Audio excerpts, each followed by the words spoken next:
તો આજે સપ્તાહનો છેલ્લો દિવસ અને આજે અઠવાડિયાના બજાર પર વાત કરીએ તો આજે આ સતત છઠ્ઠું અઠવાડિયું રહ્યું છે કે જ્યારે તમને બજાર ઘટાડા તરફી કારોબાર દર્શાવી રહ્યો છે। જો આ સપ્તાહે તમને ખાસ કરીને નિફ્ટી અને સેન્સેક્સની વાત કરીએ તો ઓલમોસ્ટ તમને બંનેમાં 1% સુધીનો ઘટાડો આવતો દેખાયો। નિફ્ટી બેંક 1% કરતાં વધારે ઘટીને બંધ થતું જોવા મળ્યું અને મિડ કેપ અને સ્મોલ કેપમાં પણ આ સપ્તાહે આપણને ઘટાડો આવતો જોવા મળ્યો। ત્યાં પણ તમને ખાસ કરીને જુઓ 1%થી વધારે અને 1.25%નો સ્મોલ કેપની અંદર ઘટાડો આવતો દેખાયો। પરંતુ હવે આજના કારોબાર પર વાત કરીએ તો આજના દિવસે નિફ્ટીએ ખાસ કરીને ઘટાડા તરફી જ કામકાજ દર્શાવ્યું છે।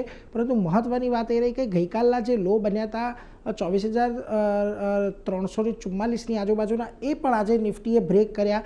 જો કે દિવસનો અંતે થોડું ઉપર આવીને બંધ થયું છે પરંતુ સેન્સેક્સ અને નિફ્ટીમાં 1%નો ઘટાડો આવ્યો। નિફ્ટી બેંકે 55,000ના લેવલ ક્લોઝિંગ બેઝિસ પર જાળવી રાખ્યા। મિડ કેપ અને સ્મોલ કેપ આ બંને પણ જુઓ તમને ઓલમોસ્ટ 1.5%થી વધારેની તેજી તમને આ બંનેની અંદર આવતી જોવા મળી છે। આજે તમામ સેક્ટોરલ ઇન્ડાઇસીસ તમને ઘટાડા સાથે બંધ થતા દેખાયા છે અને એમાંથી સૌથી વધારે ઘટાડો આજે ડિફેન્સ સ્ટોક્સની અંદર આવ્યો। જુઓ લગભગ 2.5% જેટલો ઇન્ડેક્સ ઘટ્યો। રિયલ્ટીમાં લગભગ 2%નો ઘટાડો આવ્યો।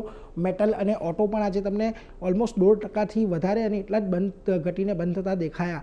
નિફ્ટીના ફ્રન્ટ પરથી ખાસ કરીને આજના દિવસે તમને જ્યાં ઘટાડો આવતો જોવા મળ્યો એવા કાઉન્ટરની વાત કરીએ તો ભારતી એરટેલ એક બ્લોક ડીલ બાદ મોટો ઘટાડો આવ્યો। આ ઉપરાંત ઇન્ડસઇન્ડ બેંક, શ્રીરામ ફાઇનાન્સ, હિન્ડાલ્કો જેવા કાઉન્ટર આજે ખાસી એવી વેચવાલી દર્શાવી છે। પરંતુ અમુક કાઉન્ટર આજે તેજીમાં પણ રહ્યા હતા નિફ્ટીના ફ્રન્ટ પરથી।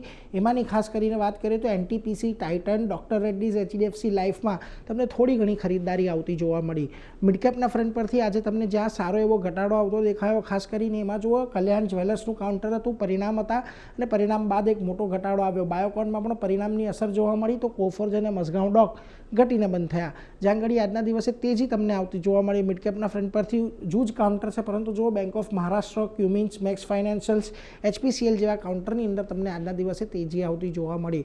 ઓવરઓલ હવે આજના દિવસે આપણે જે 24,400નું લેવલ હતું એને પણ બ્રેક કરી ચૂક્યા છીએ। ગઈકાલના લોની પણ આપણે નીચે ટેસ્ટ કરી ચૂક્યા છીએ એટલે કદાચ અહીંયાથી આપણને થોડો ઘટાડો વધતો જોવા મળે ને હવે અહીંયા જે નેક્સ્ટ સપોર્ટ છે 24,200ની આજુબાજુનો જોવાનો છે તો ઉપરની તરફે જ્યાં સુધી 24,500 હવે આપણે પાર નથી કરતા ત્યાં સુધી કોઈ બહુ મોટી તેજીની અપેક્ષા નથી। એટલે આ 300 પોઈન્ટની રેન્જને આપણે આવતા અઠવાડિયા માટે ખાસ ધ્યાનમાં રાખવાની છે।